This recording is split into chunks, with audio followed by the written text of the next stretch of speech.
Another part of professional marks is analysis and evaluation. And it is important that you use the data that is given to you in Appendix 1. So basically all the numbers, or almost all the numbers that are given to you, they need to be used.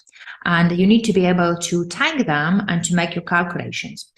So, for example, when you calculate return on capital employed, you get a technical mark for being able to provide a calculation, and also you get a professional mark to be able to use that information, so for your ability to provide analysis and evaluation. Also, you need to be able to discuss that the performance report that is given actually relates to the mission and objectives. And we will look into that when we will study how to answer question A. So please watch that video lecture very carefully, because so many professional marks are hidden in there. It means that you need to look at the company and see what's most important to company, and look at the performance metrics that are given, and you need to be able to explain why these metrics are okay for the company to measure those most important aspects of the company's performance, or why they are not okay. Your argument is supposed to be balanced and reasoned. Well, it looks a little bit like communication, and yes, it sometimes may be as communicational marks, or sometimes that the same sentence will bring you marks for analysis and evaluation.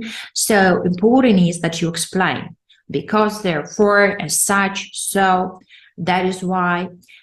Unbalanced means that if you are asked to provide benefits and drawbacks, this means that you have appropriate number of benefits and appropriate number of drawbacks. So you need to read carefully that scenario to make sure that you see all the parts of the question, and your answer actually answers all parts of the question.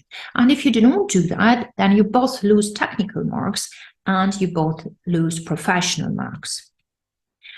If you use words such as much greater than, slightly greater, or only slightly below something, then you show your ability not to only look at numbers, but also look at the magnitude of numbers. And this is very important. Like, let's say, net present value.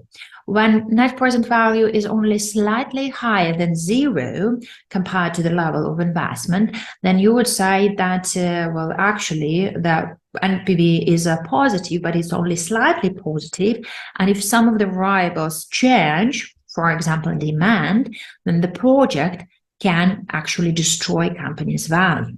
So that's why you use only slightly or much greater than. So you need to use those much, slightly words.